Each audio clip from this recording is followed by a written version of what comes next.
जैन बच्चों, उम्मीद करता हूँ कि आप लोगों की पढ़ाई एकदम बेहतरीन चल रही होगी क्योंकि अब एग्ज़ाम बहुत ही पास आ चुका है। मैं अप्लाइड केमिस्ट्री के सारे इम्पॉर्टेंट जो भी टॉपिक्स थे लगभग मैंने कवर कर दिए हैं और अब इम्पॉर्टेंट क्वेश्चंस जो आपके पेपर में आने की संभावना है और जो भी पीवाईक्यूज़ में रिपीटेडली बार बार आए हैं उन्हीं को एनालाइज करके मैंने एक वीडियो पहले बना रखा है जिसमें एटॉमिक स्ट्रक्चर, केमिकल बॉन्डिंग और सॉल्यूशन चैप्टर 1 के सारे इंपॉर्टेंट क्वेश्चंस थे जो आप लोगों को जरूर से करना है। जिन बच्चों की तैयारी अभी अच्छी हो चुकी है, जिनकी नहीं हुई है और जो अभी अच्छा करना चाहते हैं और अपने रैंक को, अपने अपने नंबर को, अपने मार्क्स को इंप्रूव करना चाहते हैं, उनके लिए ये वीडियो बहुत इंपॉर्टेंट होने वाला है। टाइम आपके पास बहुत कम है लेकिन कम से कम अभी आप लोगों को इतने क्वेश्चंस तो कर ही लेने हैं जो मैं आपको इस पीडीएफ में दिखाने जा रहा हूँ। हिंदी और अंग्रेजी दोनों में पैरेलली यहाँ पे क्वेश्चंस दिए गए हैं आप लोगों को। तो ये जो आपको चैप्टर 1 का क्वेश्चन दिख रहा है इसमें 2 mark, 3 mark question, 5 mark question, ये सभी क्वेश्चंस मैं आप लोगों को बता चुका हूँ कि कितने क्वेश्चंस इंपॉर्टेंट हैं और चैप्टर 1 में क्या क्या आ सकते हैं।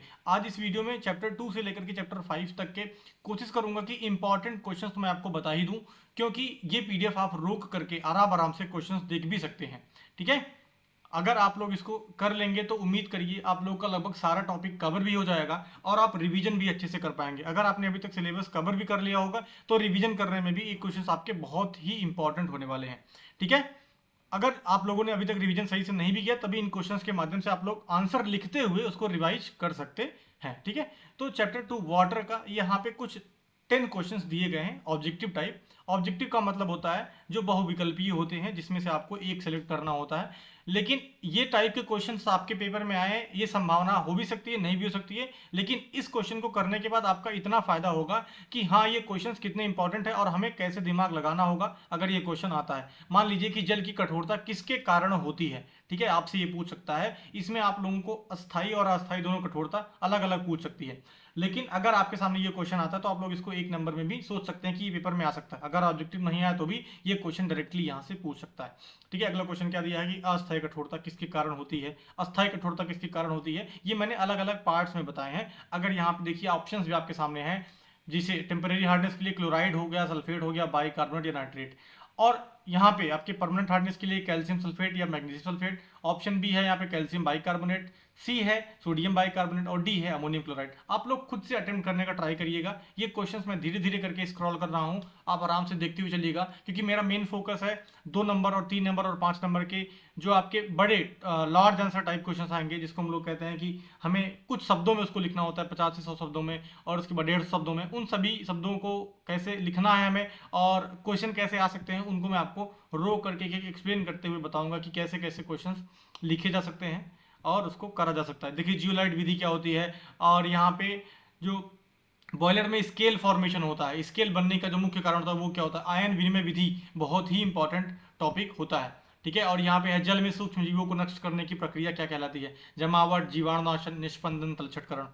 अब ये देखिए आपके सामने क्वेश्चन है जो 1 नंबर में या 2 नंबर में आने की संभावना बहुत रहेगी। देखिए 2 नंबर, ये एक में भी आ सकता है, 2 में भी आ सकता है। सबसे इंपॉर्टेंट यहाँ पे है कि सॉफ्ट एंड हार्ड वाटर, इसका वीडियो मैंने आपको 5 मिनट के अंदर एक इसी प्लेलिस्ट में आपको बना करके पहले दे रखा हूँ। उसके बाद है chemical compounds causing temporary and permanent hardness, ये आपको डेफिनेशन में ही आप एग्जांपल इसको पढ़ लेते हैं। अगला क्वेश्चन है डिफाइन टोटल डिजॉल्व सॉलिड, ये बहुत इंपॉर्टेंट क्वेश्चन है और कई बार रिपीट हुआ क्वेश्चन है। What is the cause of poor lathering of soap in hard water, कठोर जल में साबुन की झाग न बनने का मुख्य कारण। ये तो बहुत ही इंपॉर्टेंट क्वेश्चन है, इसको जरूर करना है। जो मैं यहाँ पे टिक कर दे रहा हूँ उनको तो आपको जरूर से जरूर करना ही है। 3 यहाँ पे हो गए। देखिए क्वेश्चंस मैंने बहुत दिए लेकिन जहां पे इंपॉर्टेंट ज्यादा है वो आप लोग जरूर कर लीजिएगा। ठीक है, अब अगला क्वेश्चन है कि डिफाइन डिग्री और यूनिट ऑफ हार्डनेस, इस पे आप लोगों को एक न्यूमेरिकल कर देना। ये भी मैंने इंपॉर्टेंट टॉपिक्स की सीरीज में करा रखा है, 7 से 8 मिनट के अंदर कैसे क्वेश्चंस को सॉल्व करना है, हमारे पास डेटा क्या क्या होगा और उसको कैसे उपयोग करके हमें क्वेश्चन सॉल्व करना होता है। अगला है name the steps involve in municipal water treatment, ये भी क्वेश्चन इंपॉर्टेंट है लेकिन आप लोग इसको ऑप्शनल भी रख सकते हैं। लेकिन यहाँ पे जो क्वेश्चंस हैं आपको ऐसा लग रहा है कि मैंने ये क्वेश्चन पहले कर रखा है तो आपका रिवीजन हो जाएगा, और अगर आपने अभी तक ये नहीं किया हो तो कम से कम उसको कर लीजिएगा। मैंने जो टिक किया उसके अलावा की बात कर रहा हूँ और जो टिक किया उसको तो सभी को करना ही करना है। ठीक है, जो जिसपे स्टार लगा रहा हूं मैं। अगला है 4 नंबर के क्वेश्चन, 18 से 21 तक के 4 क्वेश्चन यहाँ पे हैं। जल की कठोरता के कारण और उसे दूर करने की विधियां समझाइए, बहुत ही मोस्ट इंपॉर्टेंट क्वेश्चन है, यहाँ पे मैं 2 स्टार लगा दे रहा हूँ। अगला है द सोडा लाइम विधि जो होती है आपकी, सोडा लाइम विधि, ये आपके सिलेबस में एज इट डायरेक्टली मेंशन है, ये भी 2 स्टार है। यहाँ पे मैं 4 नंबर के क्वेश्चंस को छोड़ने वाला नहीं हूँ, इन सभी को तो कम से कम करना ही है। अगर आप टोटल क्वेश्चंस गिनेंगे तो एक चैप्टर में मैक्सिमम आपको 10 से 12 क्वेश्चन ही इंपॉर्टेंट करने हैं, और आपके पांचों चैप्टर मिलाकर के टोटल 50 क्वेश्चन हो जाएंगे। तो यह वीडियो टॉप 50 क्वेश्चंस के लिए होने वाला है, ठीक है। अगला है जियोलाइट प्रोसेस क्या होती है, जियोलाइट विधि क्या होती है, हमें पता है कि इस विधि का भी इस्तेमाल हम कहाँ पे करते हैं, जल के मृदुकरण में भी करते हैं। और अगला है, ये आप अलग अलग पार्ट्स में भी एक्सपेक्ट कर सकते हैं कि क्वेश्चन आ सकता है, कि जैसे प्राइमिंग क्या होती है, फोमिंग विधि क्या होती है, और स्लज क्या होता है, ठीक है। ये सभी इंपॉर्टेंट क्वेश्चन हो सकते हैं, लेकिन यहाँ पे आप 1 स्टार लगा सकते हैं, यहाँ पे 2 स्टार था, ठीक है। ये आपके 4 क्वेश्चन हो गए। अब अगला हमारा है 5 नंबर के क्वेश्चन, जिनको हमें इतने अच्छे से करना है कि ये सभी क्वेश्चन तो कम से कम छूटे ना।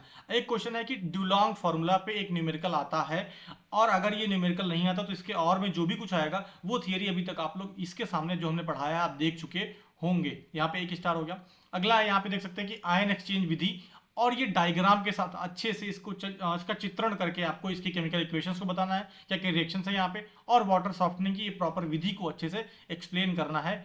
अगर आप लोग यहाँ पे देखेंगे कि मैंने बताया सोडा लाइम विधि, ठीक है, ये बहुत इंपॉर्टेंट है, और यहाँ पे जियोलाइट विधि, और अगला हो गया आपका आयन एक्सचेंज विधि। ये तीनों की तीनों आपके 2 लाइन के अंदर मेंशन किया गया आपके सिलेबस में। अगला है, ये आप 2 नंबर पे डेफिनेशन भी एक्सपेक्ट कर सकते हैं कि सेडिमेंटेशन, तलछटकरण क्या होता है, जमावट करना, स्पंदन क्या होता है, जीवाणुनाशन। ये हिंदी आप लोग आपके सिलेबस में आपकी किताब में कुछ अलग दी हो तो आप लोग समझ सकते हैं, बाकी अंग्रेजी यहाँ पे स्पेसिफाई करके मैंने यहाँ पे मेंशन किया है। आप लोग इन चारों की डेफिनेशन कम से कम 3-3 लाइन में और एग्जाम्पल भी इसका याद कर सकते हैं। चलिए हम लोग अगले चैप्टर की तरफ चलते हैं। टोटल क्वेश्चंस कितने हो गए, 1 2 3 4 5 6, और यहाँ पे 6 4 10 क्वेश्चन टोटल हो गए, यहाँ पे 10 क्वेश्चन वाटर चैप्टर में। अगला क्वेश्चन है आपका इंजीनियरिंग मटेरियल्स। यहाँ पे मैंने ऑप्शन जो दिए हैं उसका आंसर भी बता दिया हूँ। इस आंसर को देखने के साथ आप लोग अच्छे से प्रैक्टिस करिएगा।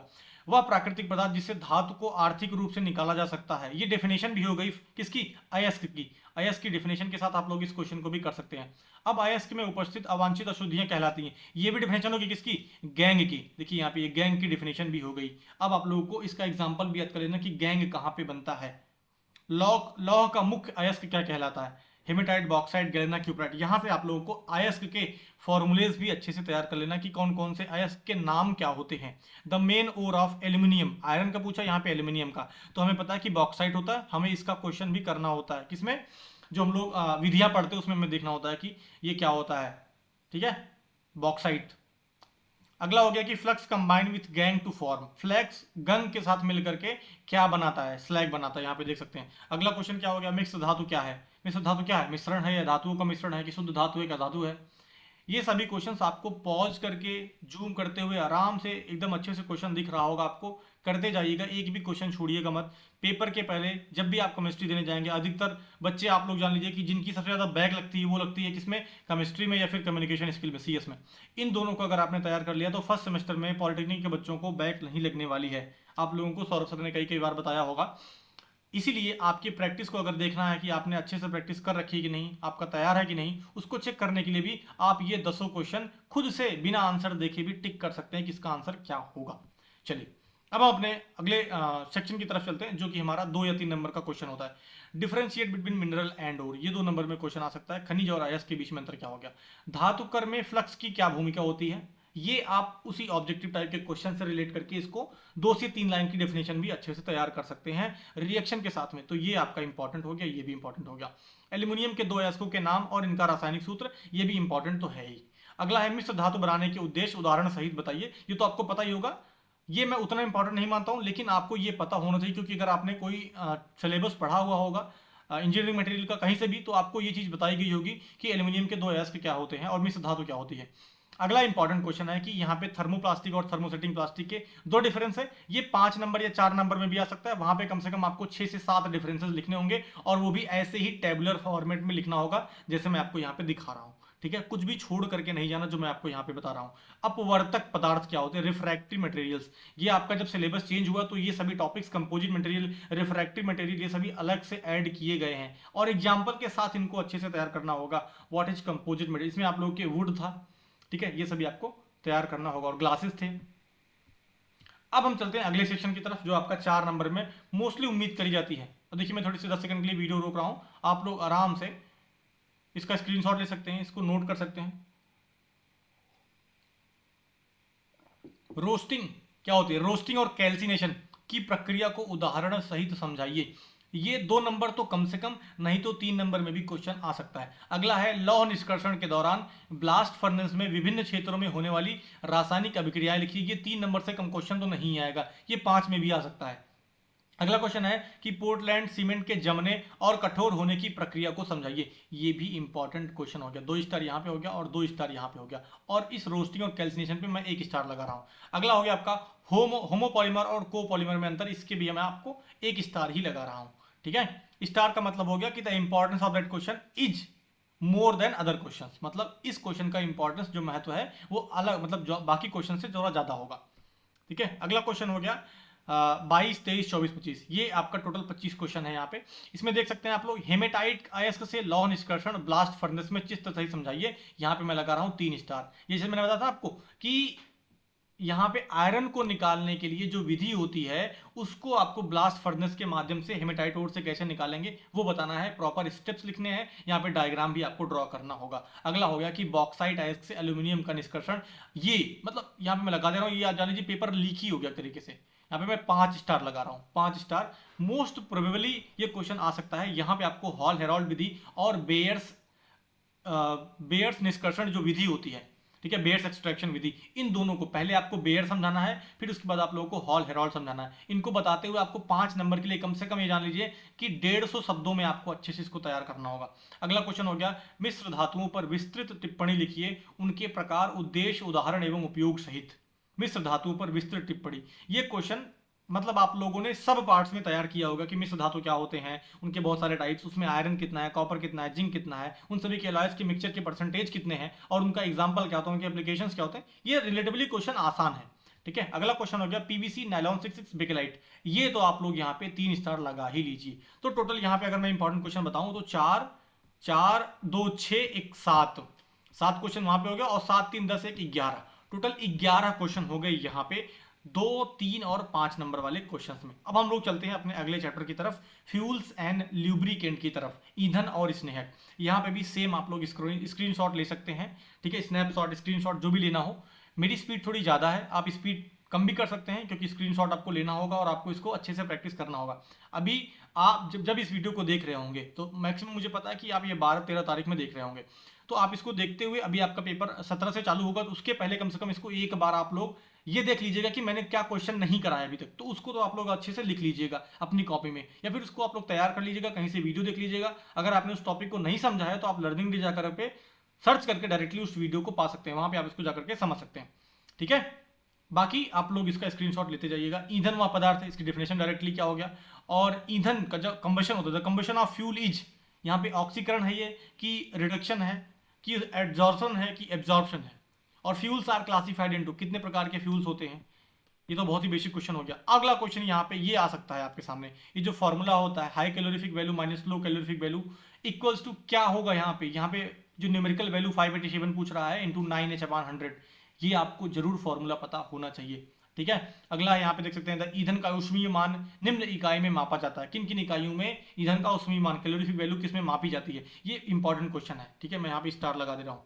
कोयले के प्रॉक्सिमेट विश्लेषण से, प्रॉक्सिमेट एनालिसिस में निर्धारित किया जाता है, क्या निर्धारित किया जाता है आपको ये पता करना। यहाँ पे जो ऑप्शंस मैंने टिक किए वही इसका आंसर होगा। जैसे octane number is related to petrol, उसके बाद cetane number is related to diesel, the main components of LPG आप देख सकते हैं यहाँ पे प्रोपेन और ब्यूटेन दिया हुआ है। प्रॉपर्टी ऑफ लुब्रिकेंट क्या होता है, कम से कम इतना अगर आप तैयार कर लेंगे। अब देखिए, आप अगर यहाँ पे इस क्वेश्चन को देखेंगे कि स्नेहक के प्रवाह का प्रतिरोध करने की क्षमता कहलाती है, स्नेहक के प्रवाह का प्रतिरोध करने की क्षमता क्या कहलाती है, श्यानता, विस्कोसिटी कहलाती है। इसी के साथ में आप लोग क्या पढ़ लेंगे, ऑयलीनेस क्या होती है, फ्लैश पॉइंट क्या होता है, विस्कोसिटी क्या होती है, पोर पॉइंट क्या होता है। इन सभी डिफिनेशंस को भी आप लोग अच्छे से तैयार कर लेंगे। ऐसा नहीं है कि जो क्वेश्चन मैंने बताया सिर्फ उन्हीं के ही आपको तैयार करना, जो ऑप्शंस में दिए गए हैं उनको भी तैयार करने का पूरा ट्राई करिएगा। अगला हो गया हमारा जो सेक्शन होगा वो क्या है कि ईंधन और दहन को परिभाषित कीजिए। फ्यूल एंड कंबशन क्या होता है, ये 1 स्टार बेसिक डेफिनेशन है। यहाँ पे मैं 2 स्टार लगाना चाहूंगा कि ऊष्मीय मान, कैलोरीफिक वैल्यू की डेफिनेशन होती है, वो आपको कम से कम 1.5 लाइन की डेफिनेशन अच्छे से तैयार करनी होगी। ठीक है, वहां पे सकता है, हूं, ये सब की बात नहीं कर रहा हूं, एकदम प्रॉपर 1 लाइन की डेफिनेशन होनी चाहिए। और HCV और LCV, हाई कैलोरीफिक वैल्यू और लो कैलोरीफिक वैल्यू में आप लोगों को इसका डिफरेंस टेबुलर फॉर्मेट में अगर 2 नंबर में आता है तो कम से कम 3 पॉइंट, 2 नंबर में 3 पॉइंट्स, 5 नंबर में आ गया तो कम से कम 7 से 8 पॉइंट आपको लिखना होगा। अगला क्वेश्चन है Dulong formula for calculating the calorific value of a fuel. ये क्वेश्चन मैंने आप लोग को दिखाया था कि जो पिछला चैप्टर था इंजीनियरिंग मटेरियल्स में भी चैप्टर 5 नंबर के क्वेश्चन मैंने दिखाया था, लेकिन इसका न्यूमेरिकल यूज कहाँ पे होता है फ्यूल की कैलोरीफिक वैल्यू निकालने के लिए, वो भी आपको अच्छे से कर लेना। कोयले का अप्रॉक्सीमेट विश्लेषण क्या है, इसके 4 प्रमुख घटक लिखिए। यहाँ पे मैं इसके 2 स्टार लगा दे रहा हूँ, ठीक है। अगला हो गया, ये तो जानते हैं आप लोग कि ऑक्टेन संख्या और सीटेन संख्या क्या होती है, इसका एग्जाम्पल सहित आपको बताना होगा। 2 लाइन की डेफिनेशन और एक एग्जाम्पल, ये 2 नंबर में आपको करना होगा। जो बच्चे इस नोट्स को देखते साथ में, जो इस पीडीएफ को देखने के साथ में मेरे बताए हुए शब्दों पर भी ध्यान दे रहे होंगे, उनके लिए थोड़ा आसान होने वाला है कि सर ने क्या क्या लाइन बोली है, किस क्वेश्चन में क्या पॉइंट लिखना है, कितने एग्जाम्पल लिखने हैं, कैसे टेबुलर फॉर्मेट में बनाना है। तो थोड़ा आपके लिए बहुत फायदेमंद होगा ये वीडियो। टाइम कम में ज्यादा कंटेंट दे रहा हूं, लेकिन उसका मतलब ये नहीं कि कंटेंट आपके लिए लाभदायक नहीं होगा। इतना इंपॉर्टेंट होगा कि आप आकर के वीडियो में थैंक यू बोलेंगे एग्जाम देने के बाद, ठीक है। अगला क्वेश्चन है राइट केमिकल कंपोजिशन, रासायनिक संगठन बताना किसका, एलपीजी और सीएनजी का। ये क्वेश्चन इंपॉर्टेंट हो गया, यहाँ पे मैं 2 स्टार देने वाला हूँ, 2 star. What is lubricant, state 2 functions of a good lubricant. मैं आपसे कहूंगा ये 2 पॉइंट तो मैं देने के साथ बताऊंगा कि आप लोग को जो प्रॉपर्टीज ऑफ गुड ल्यूब्रिकेंट, अच्छे स्नेहक की जो पहचान होती है, उसके लिए कम से कम आप लोग 5 पॉइंट तो याद कर लीजिएगा। इसके और मतलब 3 नंबर में भी आने के चांसेस रहते हैं। मैं आपके पैटर्न के हिसाब से बता रहा हूं कि अगर आपके पेपर में 2 नंबर, 3 नंबर, 5 नंबर में जैसे भी क्वेश्चन आएंगे, आपको उसी के बेसिस पे तैयार करना होगा इसे। अगला है ईंधनों के वर्गीकरण को उपयुक्त उदाहरण सही समझाइए। ये बहुत ही सरल क्वेश्चन है, तो मैं इसको बस टिक ही कर रहा हूं। अगला क्वेश्चन है कोयले के प्रॉक्सिमेट विश्लेषण के चरणों का वर्णन कीजिए। ये क्वेश्चन आप लोग देख सकते हैं कि 2 नंबर में भी था और यहाँ पे 3 या 5 नंबर में भी आप एक्सपेक्ट कर सकते हैं। तो वो इंपॉर्टेंस मैंने आपको ऊपर ही बता दी थी, तो मैं यहाँ पे स्टार नहीं लगा रहा हूँ, ठीक है। 2 स्टार मैंने लगाया था, 1 स्टार यहाँ पे कर दिया, तो 3 स्टार हो गए। ऑक्टेन नंबर और सीटेन नंबर को विस्तार से समझाइए और उनका महत्व भी बताइए। अगर ये क्वेश्चन आता है तो भी मैं 1 ही स्टार दूंगा, क्योंकि ये क्वेश्चन मैंने आपको ऊपर दे रखा है। अब ये देखिए, जैसे मैंने क्वेश्चन बताया था कि एक अच्छे स्नेह के लक्षणात्मक गुणों पर टिप्पणी कीजिए या फिर इनके गुण धर्मों को आपको बताना होगा, तो ये आप लोग 5 नंबर में एक्सपेक्ट कर सकते हैं। यहाँ पे मैं इसके 3 स्टार लगा रहा हूँ, 5 में या फिर 2, 3 में भी आ सकता है।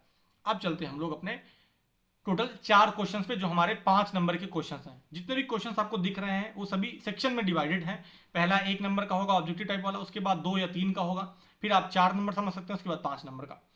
अगला क्वेश्चन हो गया कि ईंधन के ऊष्मीय मान, उच्च ऊष्मीय मान की गणना के लिए डुलांग का सूत्र व्युत्पन्न कीजिए। यहाँ पे डेराइव करने के लिए बोल रहा है, derivation of Dulong formula for calculating the high calorific value. उसके बाद रिलेशन बताना आपको HCV और LCV के बीच में, जो हमने भी देखा था 547 इंटू एच अपान समथिंग जो था फॉर्मूला आप लोगों ने देखा था, मैंने बताया था 1 नंबर में, यहाँ देख सकते हैं आप लोग, ये 9H/100 HCV माइनस LCV, यही आपको यहाँ पे फॉर्मूला भी लिखना था और साथ में डिराइव भी करना है क्या, डुलोंग का फॉर्मूला। अगला क्वेश्चन हो गया chemical composition of LPG, CNG, water gas, coal gas, producer gas, biogas. This is most important question. ये आप लोग 4 स्टार लगा लीजिए। ये 3 नंबर में भी आ सकता है, अलग अलग हो सकता हो कि यहाँ पे सभी के केमिकल कंपोजिशन या फिर सभी के एप्लीकेशन में पूछे, कम से कम 3 का तो पूछ ही सकता है। वो कुछ भी कॉम्बिनेशन हो सकता है, CNG water gas producer gas का हो सकता है, biogas water gas coal gas का हो सकता है। आपको लेकिन एकदम से रेडी रहना उसके लिए, ऐसा ना हो कि आपको ये अलग लग रहा हो।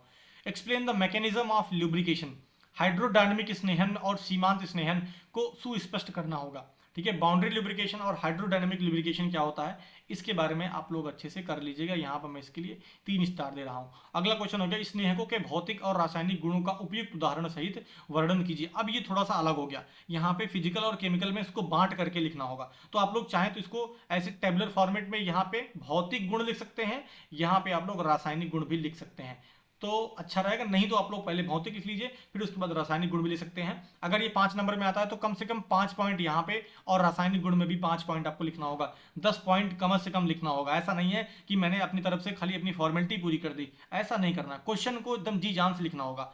अगर आप इन सभी को तैयार कर लेंगे तो उम्मीद करूंगा कि आप लोगों को अच्छे नंबर आ सकते हैं, ठीक है। तो कितने क्वेश्चन हो गए, 1 2 3 4 5 6 7 8 9 10 11 और इसमें एक क्वेश्चन था 12, टोटल 12 क्वेश्चन इसमें हो गए। मैं कह रहा हूं 10 से 12 ही क्वेश्चन आपके इंपॉर्टेंट होंगे। अब हम लोग अपने अंतिम चैप्टर की तरफ चलते हैं, जो कि हमारा है वैद्युत रसायन। देखिए, loss of electron is called gain of electron is called. एकदम बेसिक से क्वेश्चंस हैं। आप इन्हीं ऑब्जेक्टिव क्वेश्चन के बहाने अपनी सरल डेफिनेशंस को भी तैयार कर सकते हैं कि ऑक्सीकरण की डेफिनेशन क्या होती है या फिर अपचयन की डेफिनेशन क्या होती है, और इसमें से इलेक्ट्रोलाइट कौन सा होता है उसका एग्जाम्पल भी आप लोग समझ सकते हैं। अगर आपसे पूछा जाएगा कि चीनी विलियन जो होगा वो किसका एग्जांपल होगा, अल्कोहल NaCl का विलियन, बेंजीन का विलियन किसका एग्जांपल होगा। अब यहाँ पे देखिए, फैराडे का फर्स्ट लॉ और फैराडे का सेकंड लॉ, इन दोनों को आपको अच्छे से तैयार करना होगा। फर्स्ट लॉ फैराडे का और फैराडे का सेकंड लॉ, इन दोनों की डेफिनेशन अच्छे से तैयार करनी है। अच्छे से का मतलब अच्छे से, छोड़ना नहीं, एग्जाम्पल सहित अच्छे से तैयार करेंगे। हो सकता हो कि इस पे न्यूमेरिकल भी आ सकता है। देखिए, फैराडे का जो फर्स्ट लॉ था इलेक्ट्रोलाइसिस का, वो मास के साथ कैसे रिलेटेड है। फैराडे का पहला नियम किससे संबंधित है, धारा, वोल्टेज, प्रतिरोध, शक्ति से।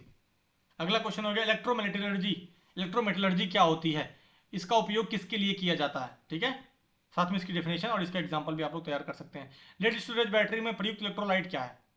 लेड स्टोरेज जो बैटरी होती है, लेड स्टोरेज बैटरी जो होती है, उसमें कौन सा इलेक्ट्रोलाइट यूज किया जाता है, इसको आपको तैयार कर लेना है। कम से कम 2-3 का तो याद कर ही लेना है। ड्राई सेल किसका एग्जांपल है, ड्राई सेल किसका उदाहरण है, प्राथमिक का कि द्वितीय सेल का कि ईंधन सेल का कि सौर सेल का।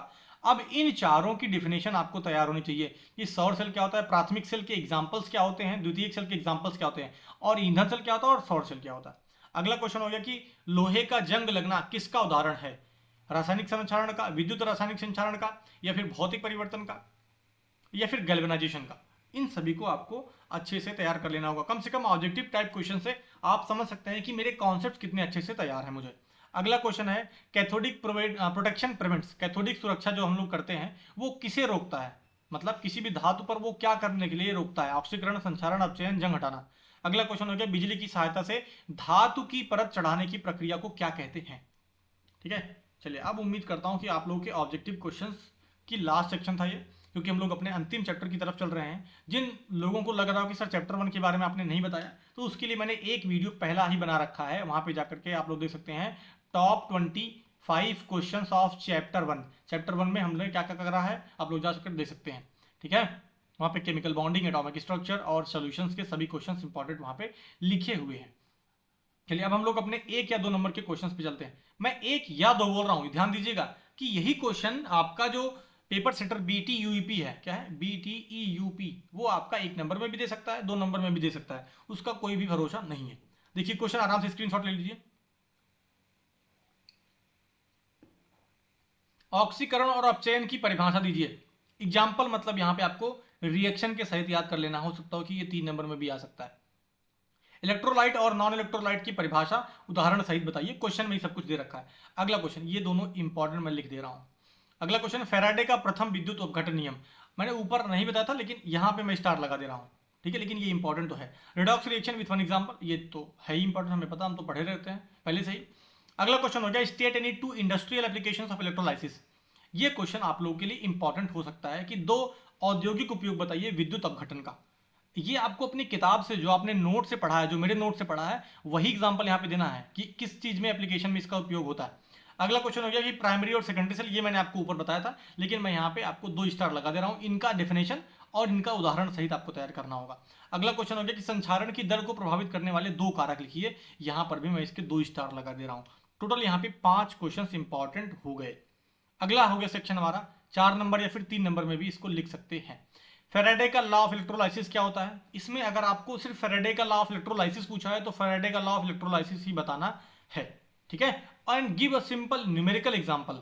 न्यूमेरिकल एग्जांपल मैं यहाँ पे इसलिए लिखा हूं कि अगर इसका क्वेश्चन आ सकता है आपके पेपर में, कि एक न्यूमेरिकल आपको दे देगा और वहां पे आपको करंट निकालने के लिए बोल सकता है, वोल्टेज निकालने के लिए बोल सकता है, ठीक है, तो आपको इसके लिए बी रेडी, एकदम से तैयार रहना। आपका जो कहते हैं ना कि हमने पहले से अपने हथियार को शार्प करके रखा है, ठीक है। अगर आपने अपने बुद्धि में सारी चीजें पहले से रखी होंगी, अपने दिमाग में सब कुछ सेव कर रखा होगा, तो आप आराम से 2-3 बार पढ़े होंगे, तो पेपर में बैठने के साथ आपको चीजें रिटेन होंगी, आप उसको याद करेंगे तो आपके दिमाग में चीजें आएंगी। अगर आप नहीं पढ़े होंगे, नहीं बार बार रिवाइज किए होंगे, आप ये जान लीजिए कि एक बार आदमी क्या करता है, पहले उसको जो पढ़ा नहीं है तो पहली बार उसको समझता है, देख करके समझता है, फिर दोबारा क्या करता है, उसको क्या करता है, उसको पढ़ने का ट्राई करता है, उसको रीडिंग करता है, उसको क्या करता है, रिवाइज करने की कोशिश करता है। फिर उसके बाद कम से कम, ये सेकंड टाइम था, उसके बाद 2 बार, उसके बाद कम से कम 2 बार आपको रिवाइज करना चाहिए, अगर आप चाहते हैं कि कोई भी चीज आपके दिमाग में एकदम कंठस्थ रहे। कंठस्थ का मतलब जो कंठ में आपके स्थित हो जाए, जो हमेशा एक जगह पे स्थित रहे।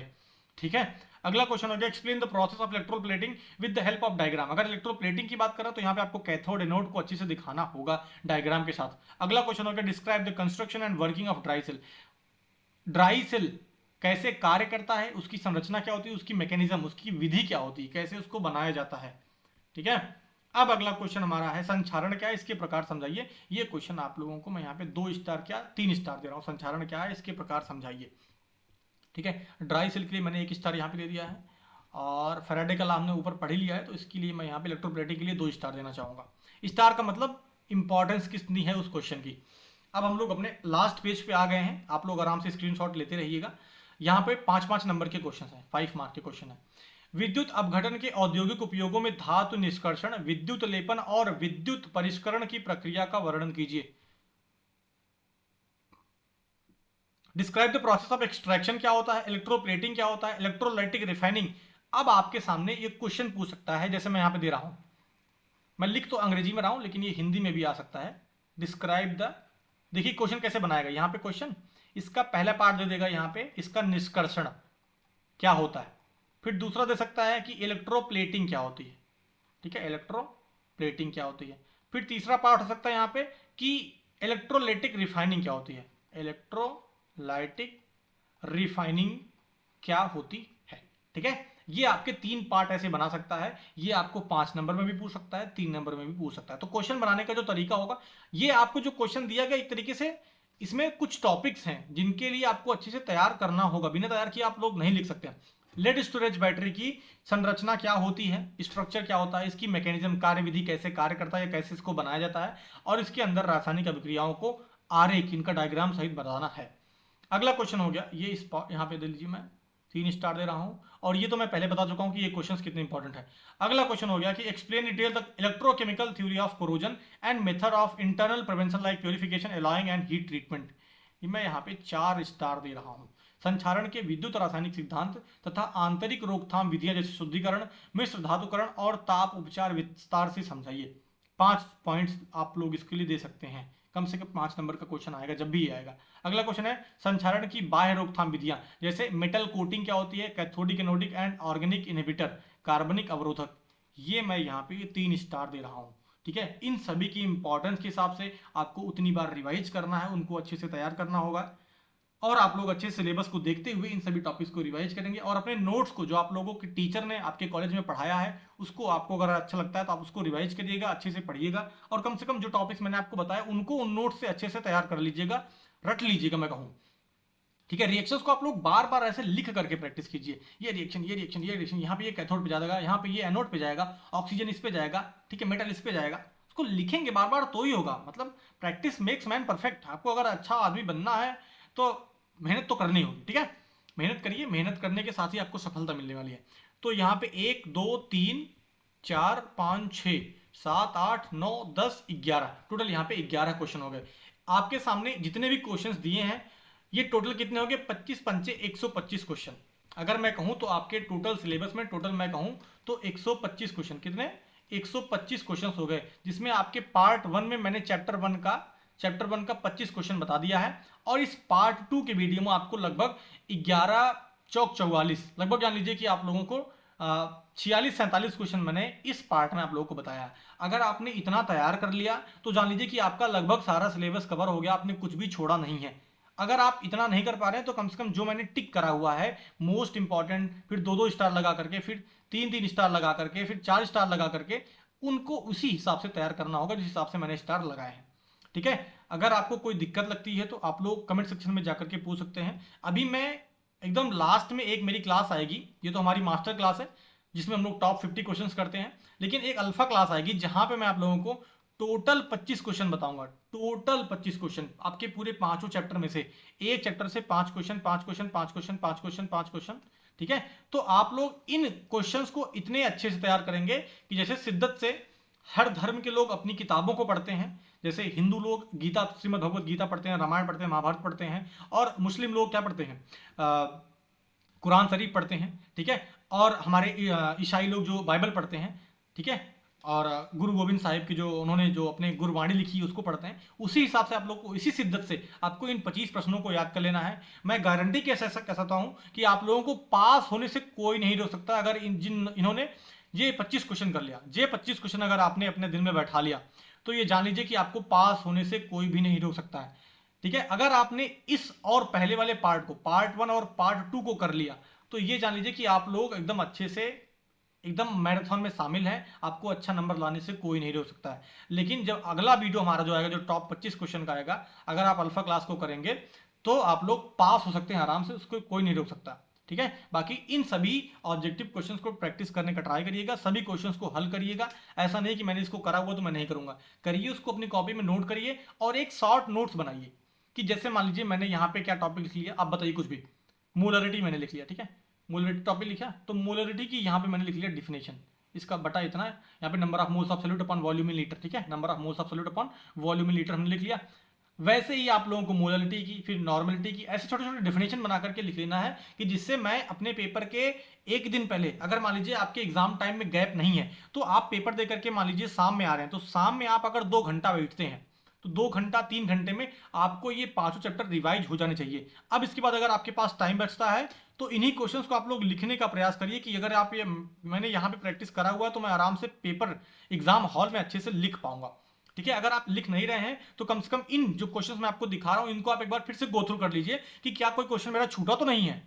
ठीक है, आप उसको कर लेंगे तो आप लोगों का बहुत ही अच्छा एग्जाम जाने वाला। उम्मीद करता हूं कि जिन बच्चों ने लास्ट तक वीडियो देखा होगा उनके जीवन में, उनके एग्जाम में बहुत ही वैल्यू एडिशन हुआ होगा। धन्यवाद दोस्तों, आप लोगों का पेपर अच्छा हो, उम्मीद यही करता हूं। लेकिन अगले वीडियो के लिए आप लोग एकदम तैयार रहिएगा, अल्फा क्लास आएगी आप लोगों को और वो एकदम से पास कराने वाला पेपर होने वाला। ठीक है, धन्यवाद दोस्तों, बाय बाय।